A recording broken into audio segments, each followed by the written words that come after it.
guardemos a palavra, irmão, porque ela é a nossa base. Lâmpada para os meus pés é a tua palavra e luz para o meu caminho. Salmo 119, 105. Abra sua Bíblia no texto lido. Então, essa saudação inicial de Paulo, não é? Ele estava preocupado, irmãos, com a igreja de Éfeso. Paulo estava muito preocupado com a igreja de Éfeso. Inclusive o jovem Timóteo, o obreiro, estava lá, tomando conta da igreja, não é? Paulo mandou ele para lá, porque estava havendo muita heresia, muito ensino errado, não é? Muita doutrina falsa entrando no meio da igreja. Isso é terrível. A igreja, de um modo geral, ela sempre há de passar por perseguições externas. Perseguições externas. O diabo levanta homens contra a igreja, levanta legisladores, levanta políticos, levanta governantes contra a igreja do Senhor Jesus. Olhe, não se engane não, viu? Ore a Deus, para Deus estender a mão e nos guardar. Porque a época da maior perseguição à igreja não foi no Império Romano. A época maior está sendo agora. A época maior está sendo agora. O primeiro-ministro do Canadá, um senhor chamado Pierre Trudeau, sabe o que ele disse há poucos dias? Os cristãos são a pior espécie de gente que existe. Um desgraçado, miserável, agente do diabo, eleito pelo povo do Canadá, uma nação onde teve muito crente, não é? Muitos cristãos houve ali, mas sabe, irmãos, os pais foram deixando de fazer o culto doméstico, os pais foram deixando de educar os filhos, e os filhos foram sendo influenciados pela universidade materialista. Aí entrou o comunismo, entrou o socialismo, entrou o progressismo, entendeu? O gaysismo entrou, e tudo isso virou a cabeça dos jovens. E hoje eles não creem mais em Deus. Assim aconteceu na Europa, acontecendo no Canadá, está acontecendo nos Estados Unidos também. Quase metade dos jovens norte-americanos não vão mais à igreja. Não estão preocupados com salvação, com igreja, com Bíblia, com nada disso. Se preocupam agora com causas sociais, causas políticas, ecologia. Deus não tem interesse. Está vendo? É muito perigoso isso. Muito perigoso. Perseguições externas. Aqui no Brasil, tem mais de 100 leis no Congresso, não é? Leis não, graças a Deus, leis não. Projetos de lei para dificultar, barrar, bloquear, impedir a ação da igreja de nosso Senhor Jesus Cristo. Deputados, senadores, tem lei lá dizendo que como na Califórnia, a Califórnia agora, aquele estado lá americano, e lá os estados são independentes, viu?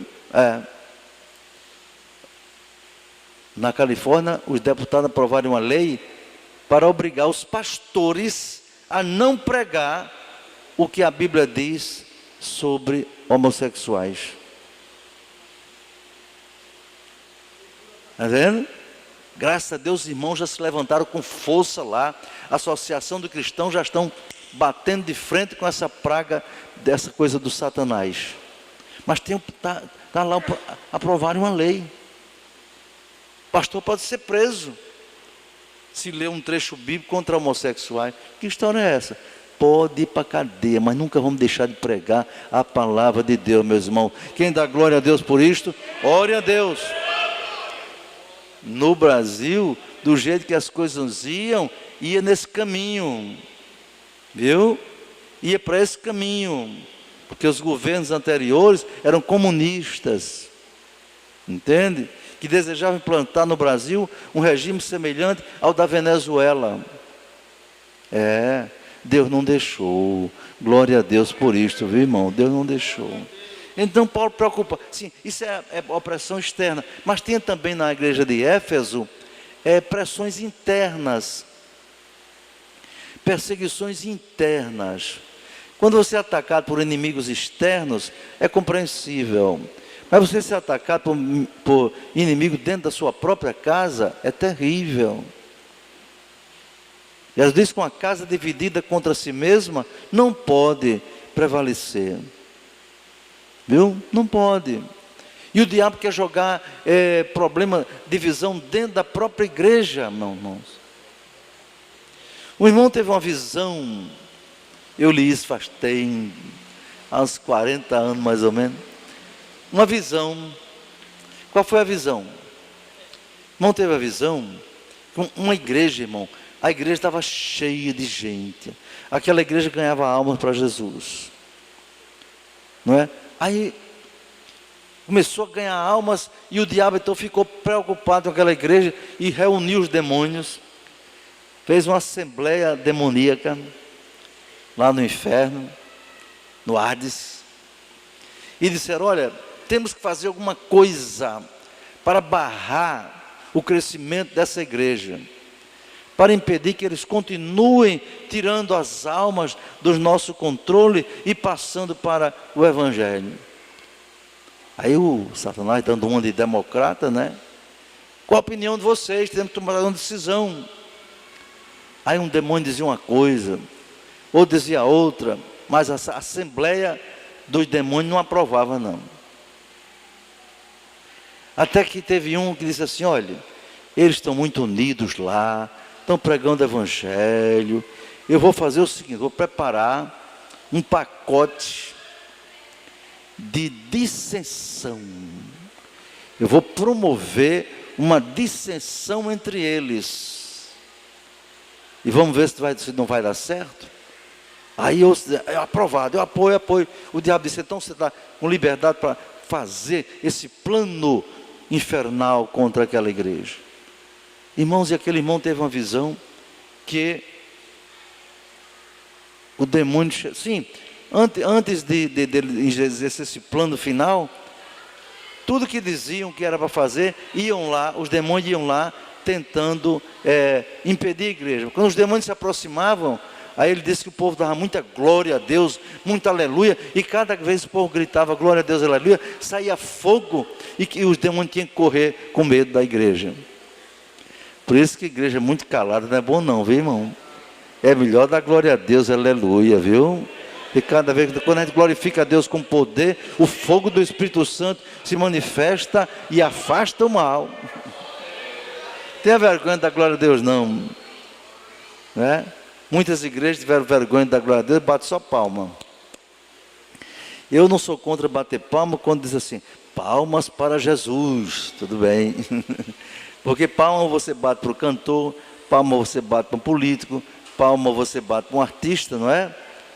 Mas você não diz glória para ele. Agora para Deus você diz glória, aleluia, louvado seja Deus, não é? Então os inimigos tentaram impedir a igreja com várias artimanhas, não deu certo. Aí esse disse, eu vou lá e consigo jogar. Então ele disse que um dia o inimigo entrou e jogou na igreja um pacote.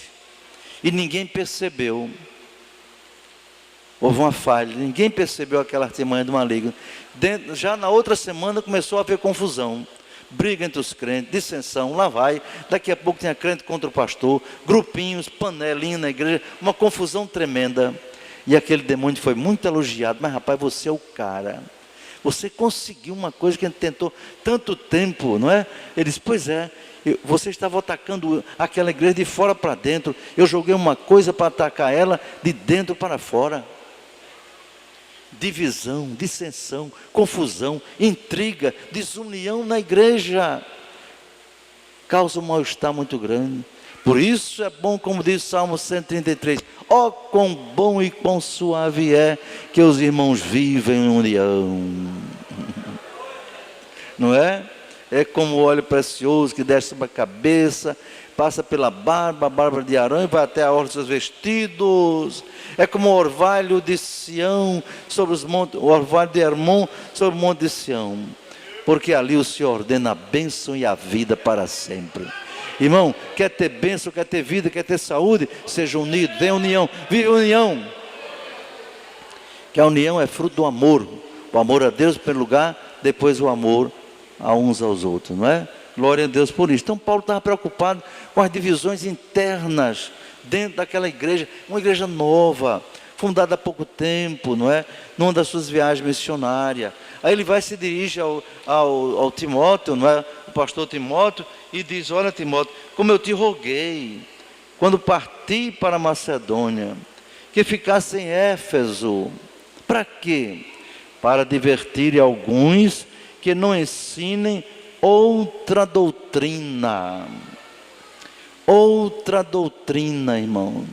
Outra doutrina que ele está se referindo é uma doutrina errada, uma doutrina falsa, uma doutrina que é contra a sã doutrina.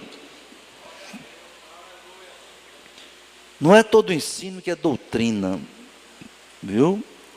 Não é todo ensino que é doutrina. É doutrina, um ensino que é fundamentado, tem base na santa palavra de Deus, que é a fonte do ensino da doutrina. Ela é fundamentada, ela é consolidada com base na doutrina. Quando a igreja diz que Jesus Cristo salva, Jesus Cristo cura, Jesus Cristo batiza com o Espírito Santo, prepara o homem para o céu, isso é doutrina porque tem base na Bíblia, no Antigo e no Novo Testamento. Entende, irmão? Então quando alguém ensina outras coisas por aí, é outra doutrina que a igreja católica, apostólica romana, não é? Entrou por esse caminho de ensinar doutrinas ou ensinos que não estão na palavra de Deus. Por exemplo, a doutrina de que a Virgem Maria é mãe de Deus, é outra doutrina. Essa doutrina não tem na Bíblia, não tem na palavra de Deus, não. Nem por isso, nem eu, nem você, pode menosprezar o papel da bendita Virgem Maria. Você não pode fazer isso. Ela foi a mulher mais bem-aventurada do mundo. Não é brincadeira, não. Uma jovem camponesa de seus 17 para 18 anos, morando numa cidadezinha, irmão, que hoje seria como um distrito aqui, bem pequeno do nosso estado. Aí Deus chama o anjo Gabriel e diz: Gabriel, sim, Senhor, desça rapidamente, vá lá na cidadezinha de Nazaré. Está vendo aqui? Olha para lá. E ele olhou e disse: está vendo? Lá naquela cidadezinha tem uma jovem chamada Maria. Vá lá e diga para ela que no ventre dela vai nascer o Salvador do mundo. Então uma mulher dessa, você não pode dizer que é uma mulher qualquer. Não, senhor. É a mulher mais bem-aventurada. E o anjo sai voando, chega lá. Maria está ocupada na casinha dela lá, talvez fazendo alguma coisa, ajudando a família. O anjo diz: salve, agraciada, o Senhor é contigo. Maria se assustou. Bendita tu entre as mulheres, bendito o fruto do teu ventre. Ai, Maria apavorou-se. Que aí, peraí, o senhor está enganado. A mensagem não deve ser para mim, não. O senhor falou em fruto do ventre, eu nem casada sou. Sim, Maria, mas o que vai nascer no teu ventre é gerado pelo Espírito Santo. A virtude do Altíssimo te cobrirá, e ele será gerado pelo Espírito Santo. Ele será grande e salvará o povo. Louvado seja Deus. Mas dizer que Maria é mãe de Deus não tem sentido na Bíblia. É outra doutrina. Então Paulo está dizendo: olha, advirta as pessoas, os ensinadores, que não ensinem outra doutrina. Deus não aprova isso. Irmão, tudo que você vê na Bíblia sobre outra doutrina quer dizer doutrina que não tem na palavra de Deus, de maneira clara, explícita ou implícita. Se não tiver base bíblica, não podemos aceitar como doutrina. Não pode ser doutrina. Entende? Os testemunhos de Jeová ensinam que lá para o céu só vai 144 mil pessoas. Coitado, o céu deles é menor do que Parnamirim, que já vai com mais de 200 mil. Por quê? Uma interpretação errada do Apocalipse, que fala numa visão de João, que viu 12.000 de cada tribo de Israel, não é? Entre as pessoas a quem Deus dava uma mensagem especial. E aí por aí vai. Os espíritos ensinam que existe reencarnação. Onde tem isso na Bíblia? Não tem. Então isso não é cristianismo. Não faz parte da doutrina cristã. Tem igrejas evangélicas que ensinam, por exemplo, a maldição hereditária. O que é a maldição hereditária? Ora, até poucos anos atrás, ninguém falava nisso. De repente apareceu um pregador famoso, americano, entende? Dizendo que existe a maldição hereditária. Por quê? Ele leu Êxodo capítulo 20. Vai lá para Êxodo capítulo 20. Dá um pulinho no segundo livro da Bíblia. Êxodo capítulo 20. Abriu aí? Abra aí, minha filha. Vocês são as meninas estudiosas da Bíblia, né? No Clabe, né? Maravilha. Êxodo capítulo 20. Onde fala dos 10 mandamentos, viu? Olha só. Quando é que surge uma doutrina errada?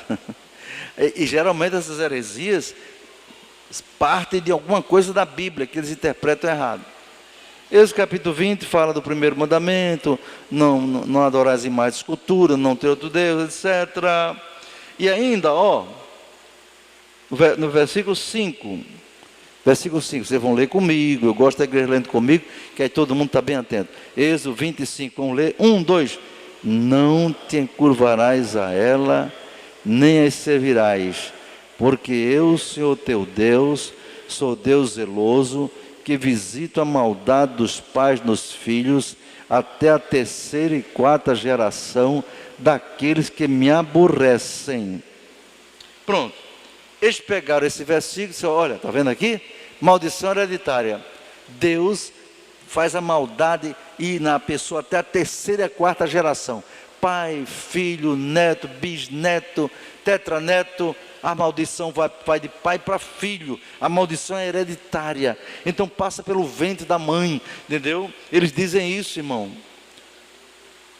Uma pessoa, por exemplo, vive nas drogas, é bêbado, não sei o quê, porque o tataravô, o bisavô, era isso, né? Tem pessoas que têm certa doença, porque eles tinham também, ia passando, etc. Isso era maldição. Era maldição. E tem mais. Ele diz que a maldição entra na hora da fecundação. Quando o homem tem a relação com a mulher, aí o espermatozoide do homem entra no óvulo da mulher, aí a maldição passa ali. Entendeu? Mas aqui está dizendo, e de fato essa maldição hereditária existe, mas entre quem? Até a 4ª geração daqueles que me aborrecem. Quando você aceita Jesus como Salvador, aí você passa a ver uma nova vida. Você é nova criatura. Quem está em Cristo, nova criatura é. As coisas velhas já passaram. Os maus costumes, maldição de família, tudo passou. Dê glória a Deus por isso, não é? Tudo se fez novo. Romanos 8:1. Eis que nenhuma condenação há para aqueles que estão em Cristo Jesus, que não andam segundo a carne, mas segundo o Espírito. Entende, irmão? E aí, por causa dessa doutrina de maldição hereditária, eles inventam outra. Qual é a outra? É a regressão espiritual. Quem já fez o G12 aqui? Levanta a mão. Um encontro do G12. Alguém já foi desse negócio aí? Então a pessoa vai para uma reunião lá do G12, e um pastor, então, num grande encontro lá, um encontro fantástico, irmão. Esse encontro é tão fantástico, você vai ver. Aí, naquele encontro, as luzes são apagadas, fica na penumbra. Na penumbra. Aí o pastor vai pregar e diz, olha, nesses 3 dias vocês não podem falar com ninguém. Não podem falar com ninguém. Onde é que tem isso na Bíblia? Nem aqui e nem em casa. Não pode falar com ninguém nada do que vocês ouviram aqui. Nada. Senão Deus não pode operar. Viu? Aí dá a doutrina, dá aquele ensino que ele quer. Todo mundo calado. Não pode falar com o irmão aqui ao lado. Não pode perguntar. Nem mandar um WhatsApp para ninguém dizendo: irmão, eu estranhei aquilo. Não, é proibido.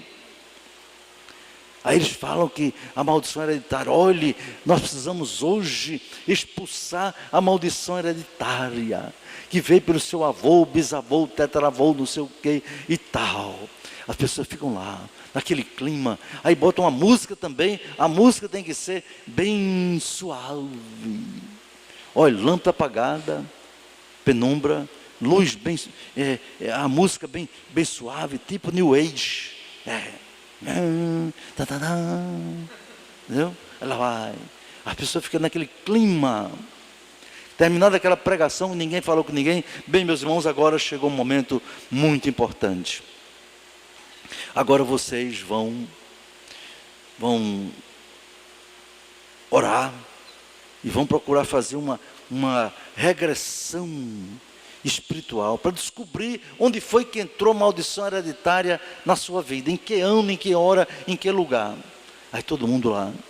Aí o pastor começa a dizer, parece uma hipnose: vocês agora estão com 40 anos de idade. Procure se lembrar o que aconteceu. A pessoa está concentrada. Agora vocês estão com 30 anos. Né? Daqui a pouco começa a gente a gemer. Começa a gente a gritar. Tem gente que assume uma posição fetal. Vocês estão com 10 anos. Vocês estão com 3 anos. Aí tem crente lá na posição assim de criança. Começa a balbuciar. Papá, mamãe. Daqui a pouco, agora vocês têm um mês de nascido. Aí tem crente lá com 50 anos que começa a fazer cué, cué, cué, cué. Toda essa arrumação acontece numa reunião dessa.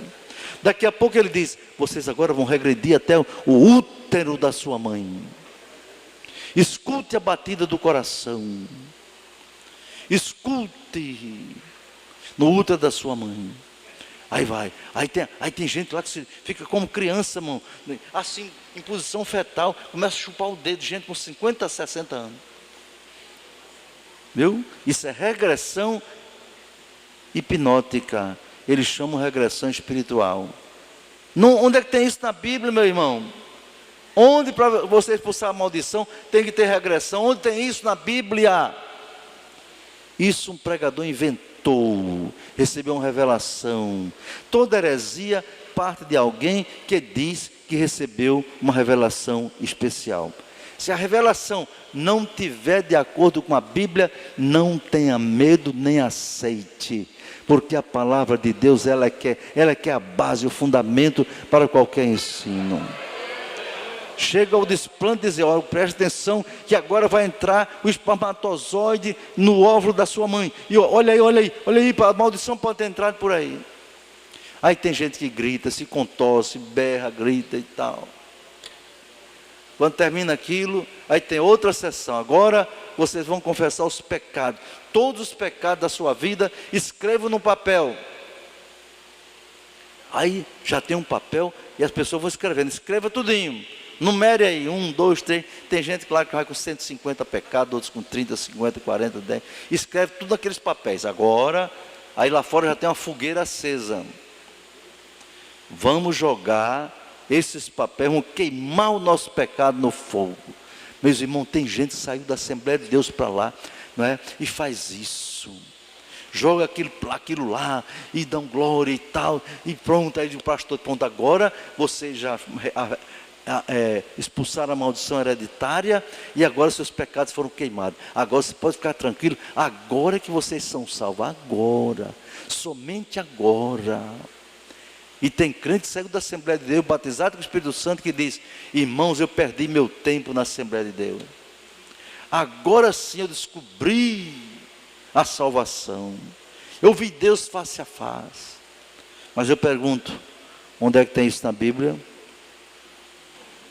Onde tem isso na Bíblia? Em lugar nenhum. Por isso Paulo disse: olha, eu mandei você para advertir que não ensinem outras doutrinas. Dei aqui alguns exemplos de outras doutrinas. Outras doutrinas. Chegou no ciclo de oração, um velho irmão lá em Natal e apavorou as irmãs do ciclo de oração. Irmãs, Deus me revelou que quem não é batizado com o Espírito Santo não está salvo. Vai para o inferno. Meu irmão, isso deu uma agonia naquelas pobres daquelas irmãs. Quem não era batizado com o Espírito Santo começou a chorar, começou a se apavorar, e que a gente não foi mais na igreja, uma confusão tremenda. Por quê? Onde está escrito na Bíblia que só é salvo quem é batizado com o Espírito Santo? Não tem isso na Bíblia. Não tem isso na Bíblia, não. O batismo do Espírito Santo é um revestimento de poder para você evangelizar, dar testemunho com mais poder. Mas não é para salvação. Tem gente batizada com o Espírito Santo, tem gente que tem dom de curar, tem gente que expulsa demônio e vai para o inferno. Viu? É só você ler Mateus 7, 20 a 23. Gente que diz: Senhor, expulsamos demônio, profetizamos em teu nome, fizemos muita maravilha, porque a gente não pode entrar. Jesus diz: apartai-vos de mim, vocês que vivem na prática da iniquidade. Olha, tinha dom de profecia, tinha dom de curar, operação de maravilhas, e não vão poder entrar no céu. Sabe por quê? Porque a salvação não é por causa dos dons. Ninguém é salvo por causa de dons. É salvo por quê? Efésios 2 e 8. Porque pela graça sois salvos, por meio da fé. Isto não vem de vós, é dom de Deus, não vem das obras, para que ninguém se glorie. Sabe por que você está aqui esta noite? Não é porque você foi bonzinho ou eu. Nós somos salvos pela graça. A graça de Deus nos alcançou. A graça de Deus, a misericórdia de Deus nos alcançou. E por que a graça nos alcançou? Porque ouvimos sua palavra e cremos em Jesus e aceitamos Ele como Salvador. Dê glória a Deus. Não é pelas obras, nem é por dons, não. É pela graça. Não é? Então não ensine outra doutrina, irmão. Aqui vai um ensino para toda a igreja aqui essa noite. Você está num ciclo de oração. Aí o irmão se levanta com uma profecia lá, apavorante, uma profecia dizendo coisa e tal que Deus revelou. Você não tenha medo. Faça como a Virgem Maria, a mãe de Jesus. Maria ouvindo profecia, e diz a Bíblia: e Maria guardava todas essas coisas no seu coração. Houve uma profecia, não tenha medo. Anote, eu tenho uma ruma de profecia lá em casa. Quando eu fiquei doente com uma estafa terrível, foi 3 anos tomando remédio controlado, mas muitos meses dentro de uma rede sem poder fazer nada, incapacitado, saí do trabalho da universidade, de todos os cargos da igreja. Foi uma coisa terrível, um deserto tremendo. Mas naquele deserto Deus falou comigo. E eu pegava a caneta, e anotando toda a profecia que vinha para mim, eu anotava.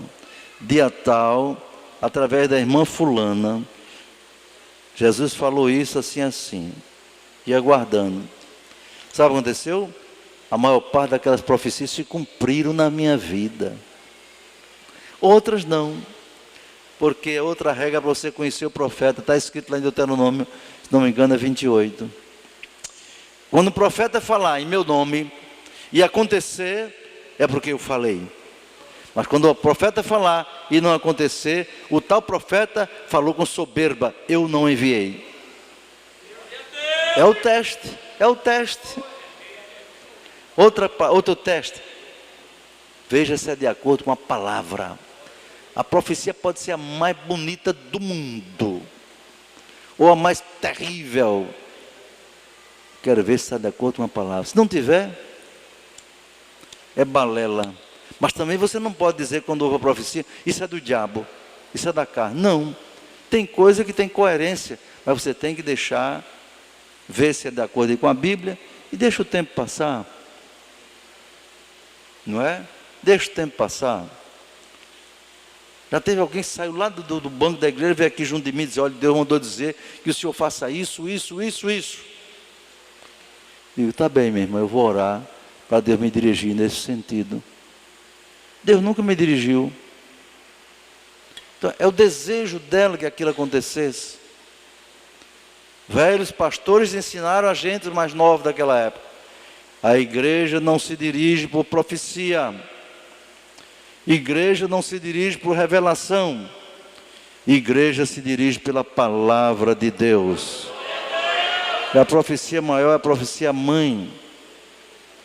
E a profecia que a gente ouve, o dom de profecia, não é como no Antigo Testamento. O profeta do Antigo Testamento era um profeta nacional. Jeremias era o único profeta que falava em nome do Senhor, não é verdade? Hoje não. Hoje qualquer irmão pode receber o dom de profecia. Para quê? Para se mostrar, para mandar no pastor, controlar a igreja, mandar nos outros. Não. A profecia tem que ter 3 finalidades: edificação, exortação e consolação.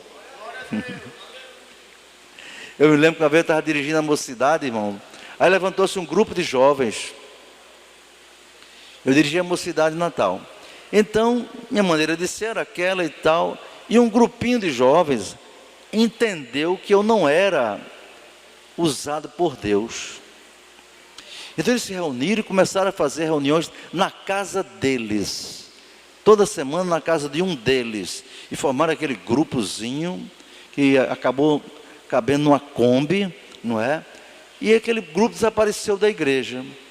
Alguém disse: Arnaldo, as irmãs fulano, ciclano e beltrano e o irmão fulano estão andando numa Kombi agora do pai do irmão fulano e estão por aí profetizando nas casas, fazendo vigília nas casas e tal. Eu digo: é interessante, não é? Eles não comunicaram isso ao pastor da igreja, não comunicaram ao dirigente da mocidade, estão fazendo um trabalho por conta própria, assim. Isso não é bom, isso não é de acordo com a Bíblia, não. A Bíblia diz que nós devemos honrar os nossos pastores, considerá-los e tal. Então eles ficaram, eles disseram: bem, eu não posso fazer nada. Os pais deles permitem, deram a Kombi para ele ir, o que é que eu vou fazer? Aí de vez em quando eles vinham na igreja, era uma santidade tremenda, irmão. E um dia numa consagração da mocidade, não é? Uma levantou-se em profecia, e falou alto: esse que eu vou fazer isso, vou fazer aquilo e tal. Todo mundo se calou, eu me calei também para ouvir. Aí quando aquela terminou, disse: agora é tu, fala. Aí aquela primeira profetiza: fala tu. A segunda se levantava e profetizava. E eu lá até com medo de intervir, porque eu estar atrapalhando a obra. Eu confesso que fiquei preocupado. Aí quando terminou a segunda: agora é tu, fala. Digo: meu Deus. Aí o pastor João Batista, de saudosa memória, ia passando assim e ouviu aquele movimento, parou com o chapéu na cabeça, que ele usava chapéu, parou e fez assim para mim. Aí ficou a profeta falando lá, profetiza, e eu fui: ô irmão, por que o senhor permite um negócio desse? Digo: não, pastor, é profecia. Profecia que nada, irmão, isso é cavilação. Bate na campainha, acaba com isso. Meu Deus. Eu disse: mais murcho do que subir, meu irmão. Aí o meu vice-dirigente, Edson Alves, que morreu já, foi o primeiro missionário, bateu na campainha e disse: sente-se. Quando eu fui falar com o pastor, Edson já tomou a direção e disse: se sente, irmão. Sabe o que ela disse? Eis que vou te cegar.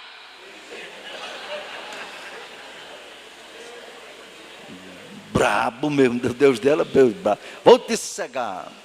Aí Edson disse: eu não tenho medo não, viu? Em nome de Jesus. Pronto, nem Edson cegou, nem nada. E daquele grupinho, viu? Você vê o que é gente com cavilação, irmão. Cuidado. Não queira ser santo de mais, nem santo de menos. Queira ser apenas santo. Aquele grupinho saiu por aí, naquela como fazendo esses movimentos, foram bater na Paraíba, levar uma mensagem para um pastor. Chegaram lá de 11 horas da noite. Quando o pastor abriu: irmão, nós trazemos uma palavra para o senhor. Quem são vocês? Somos da Assembleia de Deus de Natal, assim. Trouxeram carta de recomendação? Não, senhor. Então voltem. E bateu a porta para eles. Não recebo ninguém aqui, nem na igreja, nem na minha casa. Vem de outro lugar sem carta. Que negócio é esse?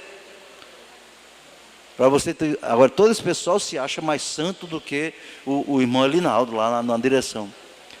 E um dos que fizeram parte do grupinho da santidade, das profecias, me procurou um dia, anos depois: Arnaldo, quase que eu me desvio ali, irmão.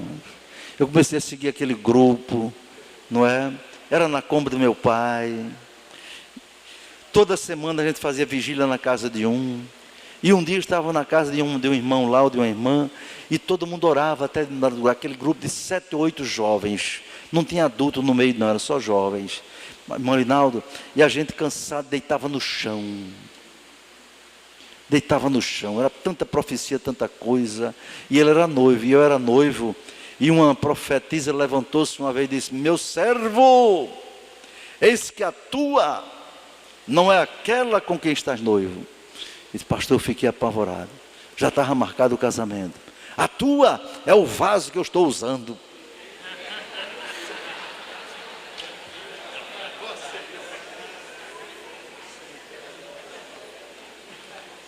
Ele disse: irmão Elinaldo, quase que eu acabo o noivado com essa história. Mas até hoje é casada com a irmã. E daquele grupo, irmão, vários se desviaram. Por quê? Porque quiseram entrar por um caminho de santidade fora da palavra de Deus. Queridos, vamos nos submeter à palavra de Deus. Não quero que vocês se submetam a mim, não. Eu sou servo de Deus a serviço da sua igreja. Não mando em ninguém, não sou superior a ninguém. Agora a palavra é superior a todos nós. Então, não ensine outra doutrina. Não aceite outra doutrina. Vamos ficar só com essa palavra esta noite, já é suficiente para a gente dizer que não perdeu tempo.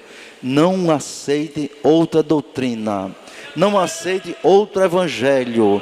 Não aceite invenção dos pastores da televisão, da mídia. Cuidado, tem gente que se impressiona, irmão. Vê aquele povo lá na frente, dar testemunho, porque eu era assim e tal e coisa. Pode prestar atenção, quando a pessoa diz que foi bem sucedido, não diz porque Jesus me abençoou. Diz, de quando eu entrei nessa igreja, é o marketing da igreja. Viu? É o marketing da igreja. Agora, você nunca viu uma pessoa ir lá dar testemunho dizendo que tudo que prometeram não aconteceu nada. Não, é proibido, eles não permitem. Não permitem. Só permite pessoas que foram receber a bênção. E receberam, pastor? Eu creio que receberam. Eu creio que foram abençoadas. Aquelas pessoas pregam que Jesus cura, que Jesus dá sucesso. E as pessoas se acreditam em quem? Em Jesus. No nome de Jesus. E Jesus, por misericórdia, atende aquelas pessoas. Mas o pastor está fazendo conversa fiada. Está querendo tirar dinheiro do povo. Agora você, para receber a bênção, tem que dar o seu salário todo. Você tem que fazer um sacrifício. São charlatães. Eu vi um dizendo na televisão, se lembra, Salomão ofereceu 10 mil bois. Então tem que ser um sacrifício grande. Você quer receber coisa grande de Deus, tem que oferecer coisa grande. Tem que ser um sacrifício. O pobrezinho da irmã chegou lá com o filho doente, entrou naquela igreja. Irmão, veja o que é outra doutrina também. Olha, fulano, pastor, meu filho está assim, eu preciso da cura. Já foi a tantos médicos e nada. Irmã, minha senhora, ela não era crente não. A senhora tem que ser crente e tem que fazer um sacrifício. O que, por exemplo? A senhora tem que dar uma coisa de valor para Deus. Onde é que tem isso na Bíblia? Você tem que ter uma coisa de valor. O que? Eu só tenho um carro. Pois é, a senhora deixa esse carro aí no pátio da igreja, deixa a chave com a gente. Isso é uma grande oferta, é o seu sacrifício. Jesus vai curar o seu filho. A pobrezinha da irmã só foi pegar a chave. Ponto, pastor. Entregou a chave do carro e voltou com o filho a pé para casa. Mas esperançosa que o filho ia ser curado. Passou 1 mês, 2 meses, e o menino nada a melhorar. 3 meses, nada a melhorar. Aí a mulher foi lá. Pastor, o senhor me prometeu que meu filho seria curado. E eu dei o carro para a igreja. Ele não foi curado. Eu quero o carro de volta. O quê? Seu filho não foi curado porque a senhora não teve fé. Tenho culpa com isso não. Outra coisa. Não, não é assim não. O senhor garantiu que ele ia ser curado. Ele não foi curado, então me devolva ou me devolva o dinheiro do carro. Não, senhora, não assinei contrato com a senhora. A mulher saiu dali decepcionada, desiludida, revoltada. E alguém disse, põe na justiça. ela colocou na justiça aquele caso. E todos esses casos a justiça tem dado ganho de causa aos reclamantes. A igreja teve que dar outro carro, que aquele outro já sumiu, foi vendido, outro carro, no mesmo ano, do mesmo modelo, nas mesmas condições. Além disso, uma multa de não sei quantos R$1.000 por danos morais. Que vergonha. Sabe o quê? Estão ensinando outra doutrina. Estão ensinando outra doutrina. Não, irmão, não aceite, não entre nisso não. Você, para ser crente e ser salvo, não precisa de coisas espetaculares. Você precisa somente de duas coisas: fidelidade e santidade ao Senhor. Só isso. Amém? Deus nos abençoe, nos ajude, que levemos essa palavra hoje. Não aceite outra doutrina. Confira com a Bíblia. Se tiver dúvida que alguma coisa que a gente ensina aqui nessa igreja não está de acordo com a Bíblia, nos procure. Nós vamos explicar pela Bíblia. Pelo WhatsApp, tem respondido a muitos irmãos. Daqui, do interior, manda pergunta. Todo dia quando eu tenho um períodozinho que eu atualizo as redes sociais. Aí tem pergunta. Tem uns que dão muito trabalho, que eu tenho que ler muito e pegar na Bíblia para mandar para eles. Mas eu respondo todos aqueles que me fazem perguntas sobre isso, viu? Deus abençoe.